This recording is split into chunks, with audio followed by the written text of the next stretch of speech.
Assalamualaikum warahmatullahi wabarakatuh.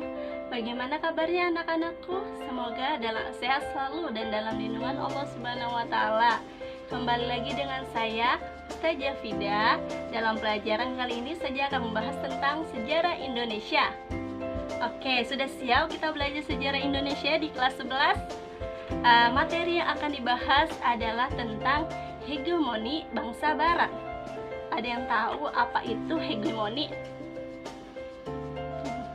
Ya, hegemoni adalah kekuasaan mendominasi yang dimiliki satu kelompok sosial atas kelompok sosial yang lainnya. Sebelum kita membahas lebih jauh tentang hegemoni, kali ini Ustazah akan membahas tentang apa sih perdagangan jalur sutra dan bagaimana terjadinya perdagangan di Nusantara ini. Mari kita bersama-sama menyimak video kali ini. Ustazah akan membahas tentang perdagangan di jalur sutra.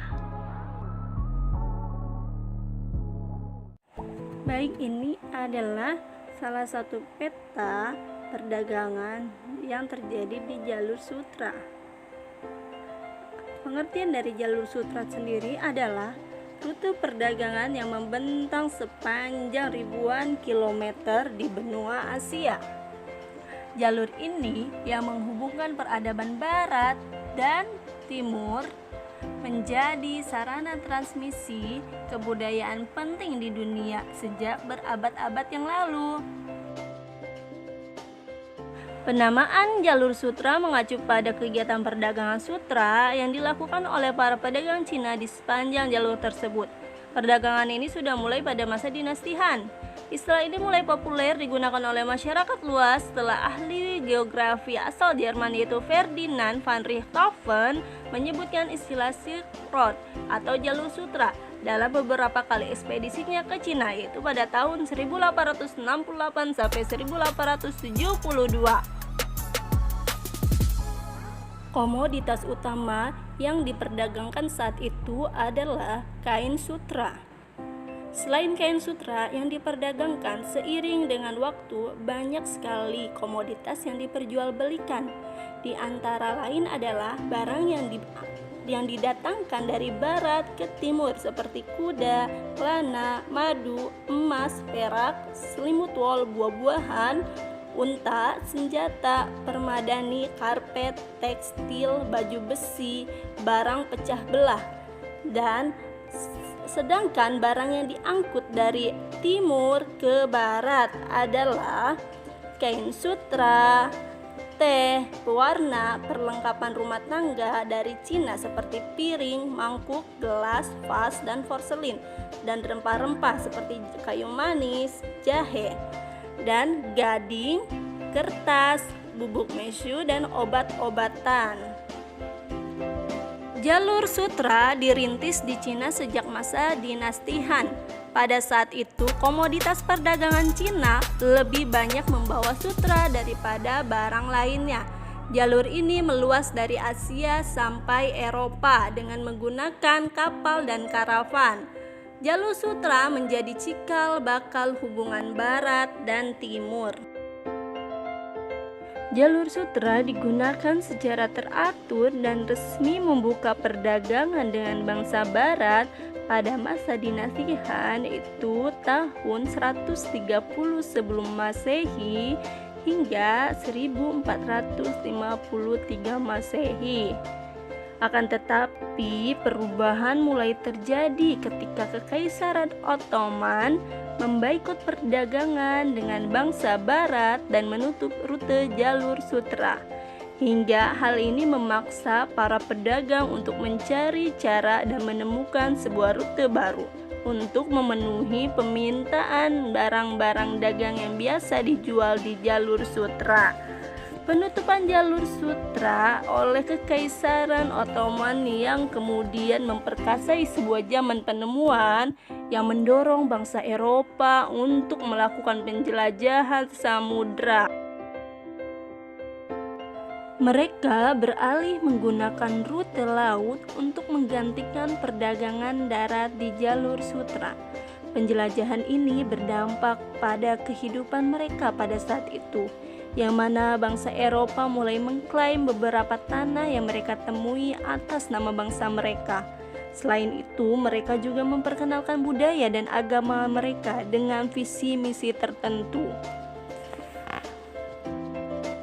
Adapun negara-negara berperadaban maju pada masa dinasti Han adalah Romawi, India, Yunani, Persia, dan Cina. Mereka melakukan perdagangan secara teratur menggunakan jalur sutra. Perdagangan di jalur sutra menjadi awal dipertemukannya peradaban-peradaban yang ada di dunia. Tentunya peradaban maju pada saat itu. Jadi bagaimana anak-anakku? Sudah paham apa itu perdagangan di jalur sutra? Ya, jadi bisa saja simpulkan, perdagangan di jalur sutra itu terjadi karena komoditas utama yang diperjualbelikan pada saat itu adalah kain sutra.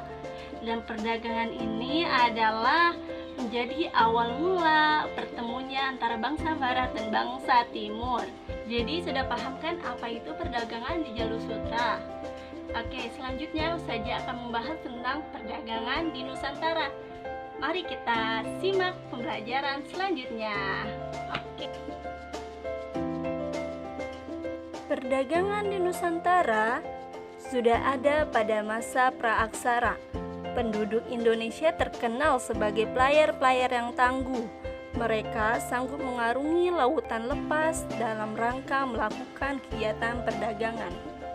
Adapun pusat perdagangan di Nusantara pada saat itu berada di pesisir Sumatera dan daerah Jawa. Tradisi berlayar dan berdagang dibawa oleh nenek moyang kita dari Yunan Selatan dan Vietnam, Dongson.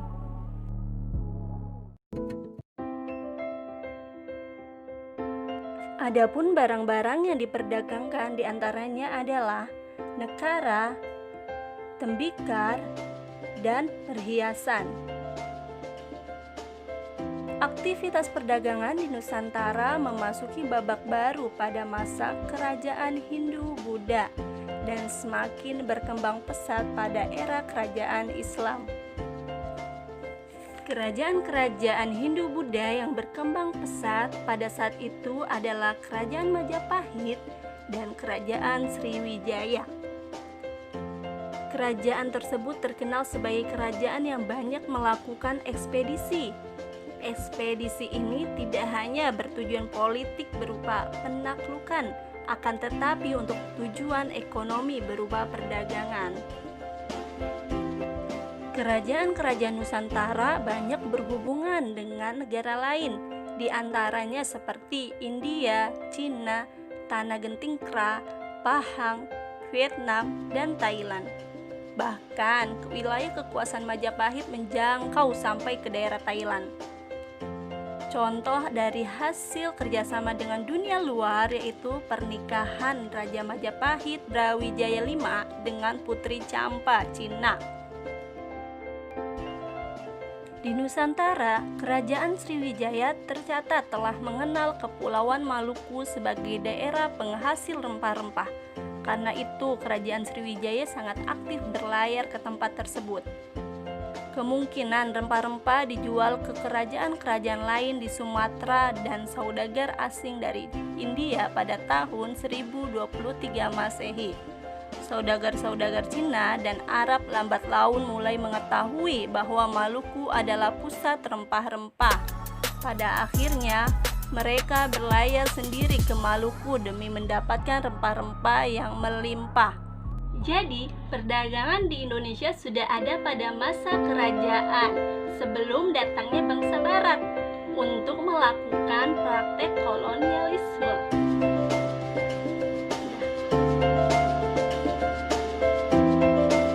Jadi, inilah awal mula mengapa bangsa barat bisa ada di negara kita, yaitu negara Indonesia. Dan ini pun penyebabnya. Kok bisa sih negara kita dijajah? Bakal saja akan membahas pembahasan selanjutnya itu tentang kolonialisme, imperialisme, dan merkantilisme. Oke, cukup sekian. Assalamualaikum warahmatullahi wabarakatuh.